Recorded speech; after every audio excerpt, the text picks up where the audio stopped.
Hi అండి, welcome to Swarupa's kitchen. ఈరోజు నేను ఉప్పు గోంగూర పచ్చడి పెడుతున్నానండి. ఈ ఉప్పు గోంగూర పచ్చడికి తెల్ల గోంగూర పెట్టాలండి, పుల్ల గోంగూర పనికిరాదు. ఈ ఉప్పు గోంగూర పచ్చడి 1-2 సంవత్సరాలైనా చక్కగా నిలవ ఉంటుందండి. మన వాళ్ళు అట్లాగే పెట్టుకునేవాళ్ళు, కానీ చాలా రుచిగా ఉంటుంది. అది ఈజీగా ఎలా తయారు చేయాలో మీకు చూపించే వివరంగా ఈ వీడియోని పూర్తిగా చూడండి. పండుమిరపకాయలు, గోంగూర, టమాటా వేసి ఉప్పు గోంగూర పచ్చడి పెడతాం. అందులోకి కిలో గోంగూరకి కిలో పండుమిరపకాయలు, కిలో టమాటాలు వేయాలి, 1/2 కిలో చింతపండు వేయాలి. ఇప్పుడు నువ్వు కిలో పెడుతున్నావు? కిలో లేదు ఇప్పుడు గోంగూర. నాకు పావుకి నేను 80 రూపాయలు పెట్టి తెచ్చే ఇంత గోంగూర వచ్చింది. అదంతా కడిగి బాగా ఆరబెట్టి గోంగూర ఇట్లా వడలాలమ్మా. కడిగి ఆరబోసినాక ఇట్లా వడిలిపోవాలి మొత్తం నీడకి. కడిగి ఆరబోసా నీడకే పెట్టాలి. నీడకి పెడితే ఇట్లా వడిలిపోయిద్ది. ఇట్లా వడిలిని గోంగూరని చాకుతో సన్నగా తరగాలి. దీన్ని సన్నగా కట్ చేసుకోవాలి. కట్ చేసుకొని పొయ్యి మీద వేయించి పక్కన పెట్టుకోవాలి. 1/4 కిలో గోంగూరకి 1/4 కిలో పండు మిరపకాయ, 1/4 కిలో టమాటా, 1/4 కిలోలో సగం చింతపండు వేస్తున్నా. ఈ చింతపండు శుభ్రంగా ఏరుకొని మొత్తం మంచిగా ఈ టమాటాలు ముక్కలు కొత్తాం కదా, అందులో పెడతా. రసంలో నానిద్ది 1 గంట సేపు నానబెడతా. అది నానేలోపు ఈ గోంగూర అది వేయించుకుంటా. ఆ తెల్ల గోంగూరతో ఉప్పు గోంగూర పచ్చడి మీకు చూపిస్తున్నాను. టమాటా ముక్కల్లో చింతపండు 1 గంట సేపు నానబెట్టానండి. చాక్ తోటి ఇలా సన్నగా దరుపుకుందాము గోంగూర రుబ్బం అన్నమాట. రుబ్బం వేయించి అట్టాగే పచ్చట్లో కలిపేసుకోవాలి. అందుకనే సన్నగా దరుగుతున్నాను నేను. ఇది ఉప్పు గోంగూర కాబట్టి ఆకులుగానే వేసుకుంటాం. గోంగూరని ఆ రుబ్బిన గ్రేవీలో ఇది కలిపేసుకోవాలి వేయించి బాగా. అందుకని చెప్పి నూనె కూడా వేయద్దు, పచ్చిదే వేయించుకున్నాం. వేయించిన తర్వాత దాంట్లో పచ్చడితో బాగా కలుపుకోవాలి ఆకులుగా. అందుకని ముందుగా సన్నగా జరుగుతాను అనమాట నేను, పెద్దగా లేకుండా. ఆ జూడు ప్లేటు గ్లాసు అన్ని ఎట్లా పడేసిందా బుడ్డది. ఇప్పుడే ఏం చేసేదమ్మా, ఇల్లంతా బొమ్మలతో ఆడుకోదు అస్సలు. ఏమనంటే నా మీద కొట్టడానికి వస్తుంది. నన్ను కొడుతుంది ఏమనంటే బాగా. అంతా ఆగమాగం చేసి ఇప్పుడే పనా వచ్చి తుడిచి ఊడ్చి వెళ్ళింది. అన్నీ ఎత్తమ్మా, గిన్నెలన్నీ ఎత్తు, కింద ఎట్టేసావు చూడు. స్టవ్ వెలిగించి బాండీ పెట్టానండి. ఈ గోంగూరని వేయించుకుందాం కాస్త. సార్లుగా వేయించుకుందాం కాస్త వేసి. ఇది మొత్తం ఇట్లా మగ్గనిద్దాము. సన్న సెగన పెట్టుకొని చక్కగా మగ్గనిద్దాము. ఆయిల్ వేయకుండా మగ్గనిద్దాము.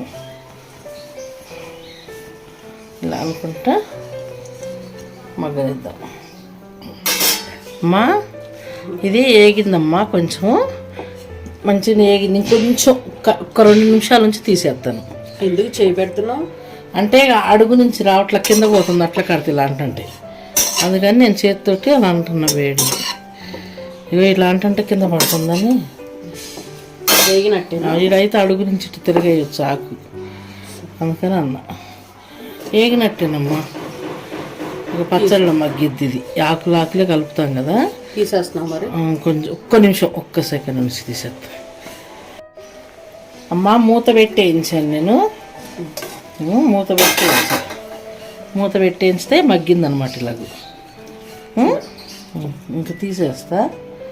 కాస్త మూత పెట్టి పక్కన పెట్టుకుందాం.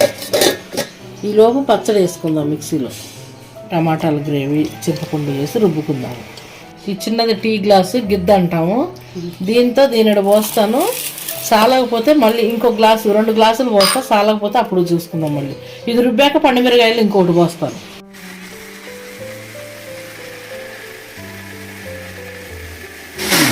బంద్ చేశాను.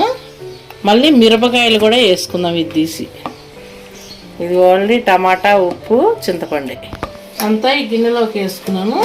ఇప్పుడు పండుమిరపకాయలు వేసి రుబ్బుతాను మళ్ళీ.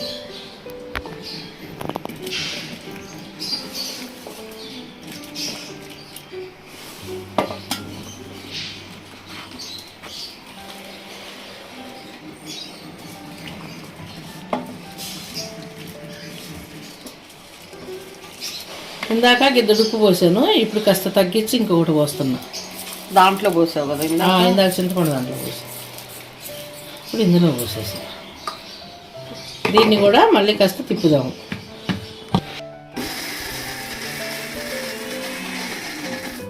కొంచెం పసుపు వేసానమ్మా. ఇప్పుడు ఈ టమాటా గుజ్జు కూడా మళ్ళీ ఇందులో వేసేసి తిప్పుకుందాం, కలిసిపోయేటట్టుగా. దానిలో పండు మిరపకాయలోనే మళ్ళీ నలిగిన దాంట్లో ఈ గుజ్జు వేసేసాం. అది తిప్పితే మొత్తం కలిసిద్ది.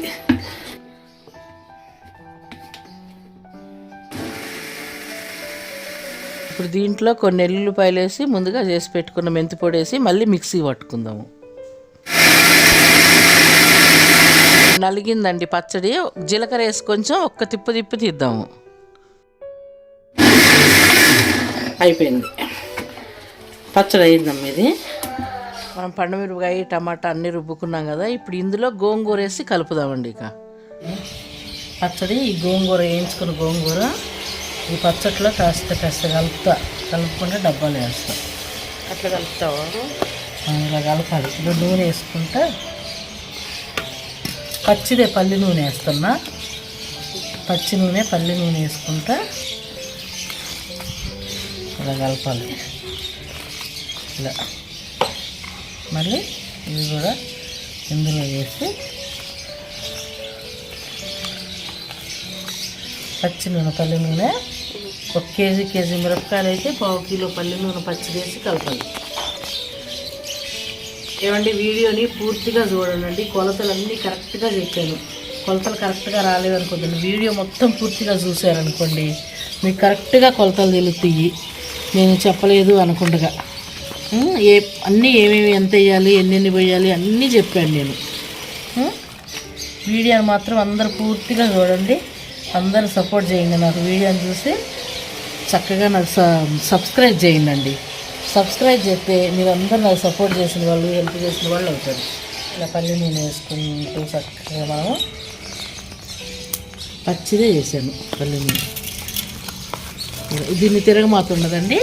మనం ఇది ఇలా కలుపుకొని జాడీలో పెట్టుకొని మనకి ఎప్పుడు అవసరమైతే అప్పుడు గోంగూర ఇంకా వండి కత్తి వేసుకున్నా కూడా బాగుంటుందండి. నేను గోంగూర ఎంత తెస్తే అంత తక్కువ అయిపోయిందండి, చాలేదు. దానికి సరిపడే మిరపకాయలు వేసానులే, కానీ ఇంకా ఆకులు వస్తే ఇలా చూసారు కదా. ఇలా గోంగూర, దీన్ని ఉప్పు గోంగూర అంటారు. మనం పులిహార గోంగూర అయ్యి ఎండుమిర్చితో వేయించి పెట్టుకుంటామండి నూనె వేసి. ఇదేమో పచ్చిదేనమాట, వేయించుకుంటాం అంతే. ఉత్తగా నూనె లేకుండానే వేయించుకోవాలి. గోంగూర పండు మిరపకాయలు టమాటాలు అట్టాగే రుబ్బుకోవాలి. చూడండి ఇలా.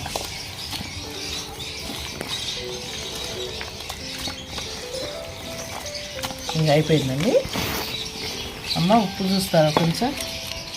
ఇది లాక్లే ఉంటుంది. ఇది మనకు కావాల్సినప్పుడు ఇంత పచ్చడి తీసుకొని చక్కగా తాలింపు పెట్టుకొని తిరగమాత దినుసులు 2 చిన్నులపాయలు తిరగమాతలు వేసి కరివేపాకు వేసి తాలింపు పెట్టుకొని అన్నంలో వేసుకొని తింటే చాలా బాగుంటుందండి పచ్చడి.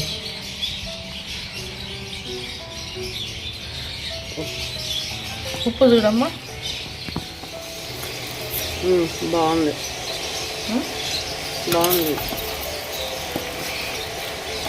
ఇప్పుడు నేను కొంచెమే కనుక దీంతో స్టోర్ చేసుకుంటున్నానండి.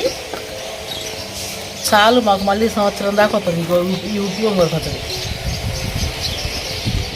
మళ్ళీ వచ్చే సంవత్సరం పచ్చళ్ళ సీజన్లో దాకా వచ్చిద్దండి. ఈ ఆకులు కూడా ఇందులో బాగా మగ్గిపోతాయి, చాలా టేస్టీగా ఉంటుంది. మనకి ఎప్పుడంటే అప్పుడు 2-3 స్పూన్లు తీసుకొని తిరగమాత వేసుకొని తినాలి. ఇది ఒకేసారి వేయకూడదు.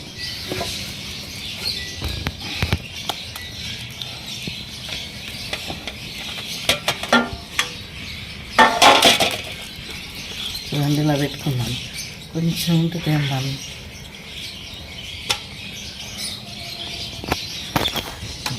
అన్నం కలుపుతావా? ఇదండి మనం పచ్చళ్ళు పెట్టినప్పుడు ఎక్కడైనా సరే ఆ పచ్చళ్ళని జాడీలో వేసినాక లాస్ట్లో ఇలా అన్నం వేసుకొని తింటుంటే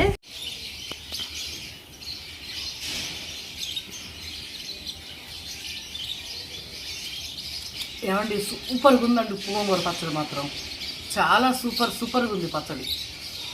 ఈ పండుమిరపకాయలు మనకి కారం ఉండవు కాబట్టి దొడ్డుకాయలు కొంచెం కారం తక్కువ అండి.